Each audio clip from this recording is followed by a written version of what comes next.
Recently I've been testing 3 small lenses to use with the Lumix S9. So I have here the Sigma 45mm f2.8, the brand new TTArtisan 40mm f2, and also the Lumix kit lens, the 18 to 40mm f4.5 to f6.3. But which one should you buy? One of these lenses sits on my S9 pretty much permanently. Another one is a nice lens to use every single day. And the final one, let's just say I don't think quite lives up to the hype.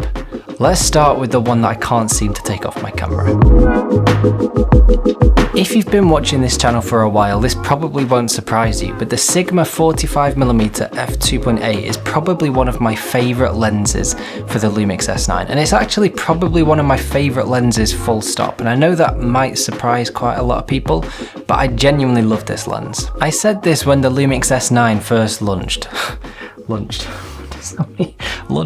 Launched. But I do think that this is pretty much the perfect match for the Lumix S9. And I did joke once that using this lens with your S9 pretty much turns your S9 into a budget Leica Q343. Think of that what you will, but it's half true. But it is small, it's absolutely solid, and it has that proper metal build quality that you just know that you can trust. You can drop it and you know that it's not going to break. You can chuck it in your camera bag, take it everywhere you go. It is never going to let you down at all. It is one of them lenses that you feel like if you drop on a concrete floor, it's going to do more damage to the floor than the lens itself. It is an absolute tank. But more than that as well, the image quality is great. The contrast and sharpness look incredible straight out of camera. And a lot of people have said that this isn't the sharpest lens and it has an almost flat look, but I think I've never really had an issue with that because I think it suits my style of photography quite nicely. And obviously a lot of what comes down to image quality is subjective. I'm going to get more onto that a little bit later on. I think this is a stunning lens and I use it every single day. It suits my photography perfectly. The autofocus is quick and reliable and it's quiet as well, and I've used this lens so many times for talking head parts on my YouTube videos just like this where I'm talking to the camera, and it's never let me down once. I've used it to film B-roll while I'm out and about on the S9, and when you are using it with the S9, it feels great. It's perfectly balanced on the S9. I've had days as well where I've kind of just chucked my S9 in my camera bag along with this lens, and I've just had it with me in case something captures my eye and I want to capture something. Maybe it's a quick photo or a little bit of B-roll for a video. And that's what I love about using this little setup, because it is so compact. It doesn't get in the way and it just makes photography feel fun again. And that's what I really like about using this, because you're never thinking about settings, gear, or if this is enough lens. You just kind of shoot, and I find that really refreshing. And for me, that's what a camera like the Lumix S9 is all about. And I did actually make a video about that exact thing just a couple of weeks ago, so I'll link it down in the description if you want to go and have a look and check it out, but watch the end of this video first.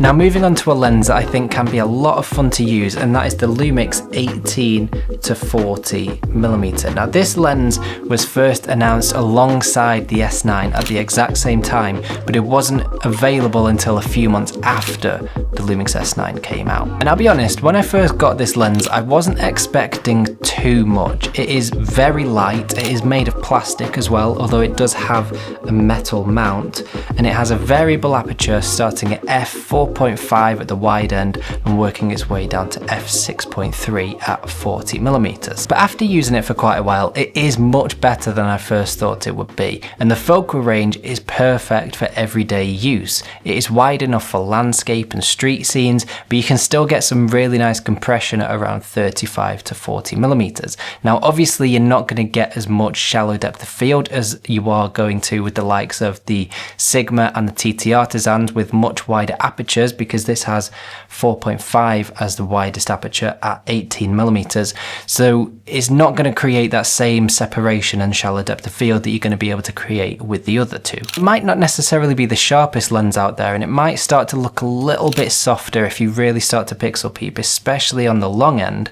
But if you pair it with the Lumix S9, This lens makes for a very portable little setup, and for things like travel photography, everyday photography, or maybe someone just starting to get into video, this lens is really good. When I want something lightweight and versatile for a quick trip or a shoot, this is quite often the lens that I will take with me because it is much smaller and lighter than the setup that I'm using right now, for example, which is the Lumix S9 II and the 24-60 f2.8. So for example, if I'm going out to film one of my photography videos and I'm maybe going to be traipsing around a woodland, I don't want to carry two big cameras with me. So my main photography setup would be the Lumix S9 II and the 24-60 f2.8 that I'm using right now. I don't want to carry a very similar setup around for video because then that is two big heavy cameras and I'm worrying about them both. I just want something small and light to worry about my video, and this lens on the S9 works perfectly for that. Oops,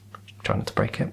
What is really nice about this lens as well is that because it is a zoom lens, it is a little bit more versatile for things like that as well. So it gives you a few more options while you're out making a video. You do have to extend it out to use it. So while it's like it is now, it is not usable, and it will pop up on the back of the camera to say, please extend the lens. And then when it is at 18mm, it is about that size, and all the way in at 40mm, it is very similar. So it doesn't really change size while you're using it.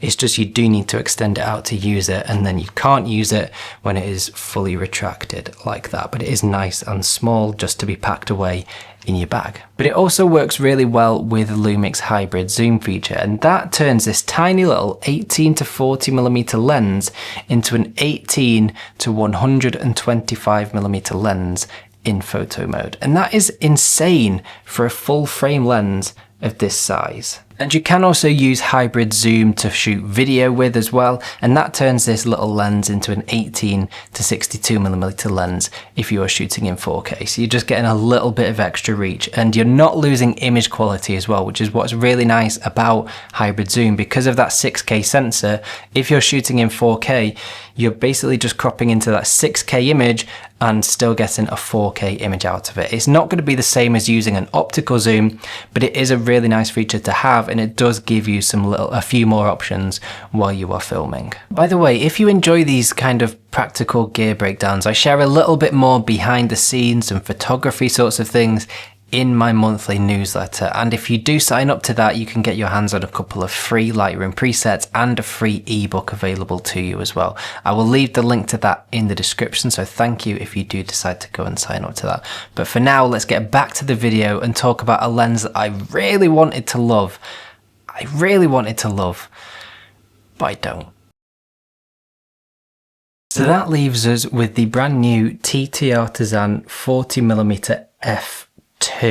Now this lens has been getting a lot of attention lately, and I keep getting asked about it all of the time, and I get why. It is compact, it looks great, and it is a really nice focal length for every day, and it is incredibly affordable. This is the cheapest of the three lenses that I'm talking about in this video. It is a lens that when I first heard about it, I was incredibly excited about, and I thought it might become my go-to lens for everyday photography, even replacing my Sigma 45mm on my S9, which I've loved using over the last couple of years. But this is a little bit smaller, a little bit lighter, has a slightly wider focal range and a slightly wider aperture. So on paper, everything looks great. But I've got to be honest and say that when I first got my hands on this little lens, I was a little bit disappointed. It didn't quite live up to my expectations. Build quality wise, it is made of metal, so you can't complain too much on that front because it is only 170 quid as well, but it just feels a little bit tacky. It's very light, so I'd say it feels a little bit like a toy if I'm honest, but the aperture ring definitely feels just a little bit tacky. And it definitely sounds tacky as well, if you compare it to the Sigma, which just has a really nice... I love this lens so much. So when you compare it to the Sigma 45mm has a much better build quality, but I thought I can cope with that because this is a little bit cheaper. This is only 170 quid, and I thought it's not too bad for 170 quid. But then I stuck it on the camera and actually started using it, And I just got a little bit more disappointed again each and every time that I took a photo because the problems started to show up. I don't think I've ever used a lens with as much chromatic aberration as I've experienced on the photos that I've taken with this lens. And I noticed it straight away. It's not as if it is just limited towards the edge of the images, which I could have forgiven for such a cheap lens. But I'm getting it in the middle of the images and it is so noticeable. I noticed it straight away just looking at the photos on the back of the camera. I've never seen it so obvious before just looking on the back of the camera, and it's not the sharpest either. Even to the point of when I was looking back over the images on the back of my camera, I was questioning if I'd missed focus or if they were in focus at all, even when I was shooting at apertures of f8 or f11. I tried to love it, I really did, because like I said, on paper, this is the perfect lens for me, and I was so excited about using it, and I've used it in a few different scenarios. I did some landscapes with it, did some street stuff, and I did some portraits with it as well. But every time I looked back at the images, I was really disappointed with it. And that's a bit of a shame, but I don't think I've ever had that with a lens as much as I have this one.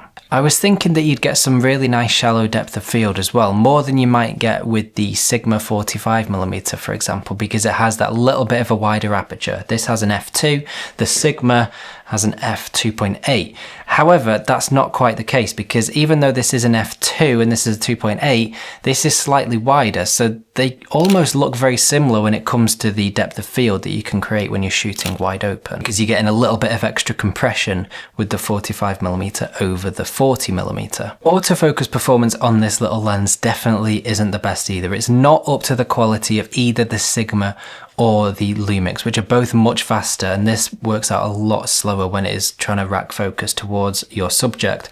But it is also a lot louder as well, whereas both the Sigma and the Lumix run pretty much silently.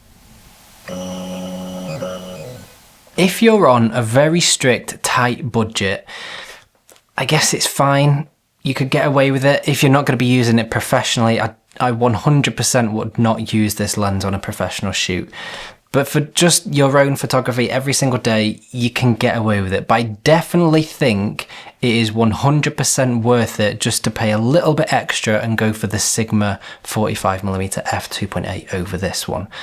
You can get some really good deals on the Sigma as well and end up not paying too much more than you would be for this. A lot of people have been saying as well that it is a little bit like using a vintage lens but with autofocus, and I'm not sure I fully understand that really, because the autofocus performance in this isn't great anyway, but as well as that, you're not getting any of the character that you get from using vintage lenses in this lens. So why wouldn't you just invest into some vintage lenses, learn how to shoot manual focus and adapt them to your mirrorless camera instead? It doesn't quite make sense to me. And that's going to work out even cheaper anyway, because you can get things like a Helios 44 for like 50 or 60 quid off eBay, and that is going to give you a much nicer, much more characterful image that you're going to get from this any day. Yeah, that is one thing that I would definitely recommend. If you are interested in getting that film-like vintage lens look, that's the way to do it, not by using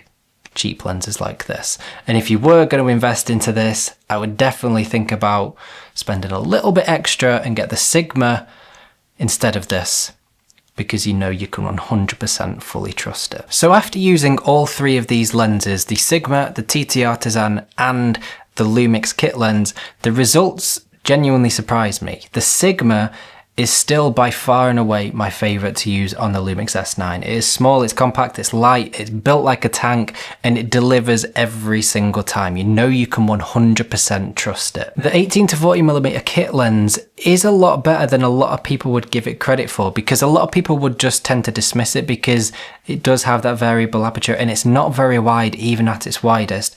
But it is incredibly versatile to just use every single day, and it does give you a few more options if you just want something nice and easy to carry around with you. And then the TTArtisan, which I think is just a little bit of a reminder that specs and price don't tell the whole story, and that there is a lot more to take into account when you are looking at buying a new lens.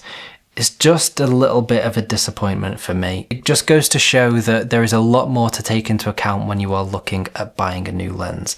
It looks great and I was incredibly excited about it, but it's not quite there for me when it comes to using it in the real world. So if you've been wondering which small lens you should get for your Lumix S9, hopefully this gives you a little bit of a clearer idea as to which one might suit you best. I will leave them all linked in the description down below so you can go and have a look if you wish to. And if you've already used one of these or you're going to be picking one up sometime soon, I'd love to know your thoughts in the comments down below. It's always really interesting to see the gear that people like to use and how they create with it, because everyone is entirely different. So let me know your thoughts in the comments down below. Don't forget to hit like and subscribe on the channel if you like what you see. Thank you if you have got this far in the video. It is massively appreciated. And if you want to go and watch another video all about the Lumix S9, I recommend you go and watch this video next, and I'll see you there.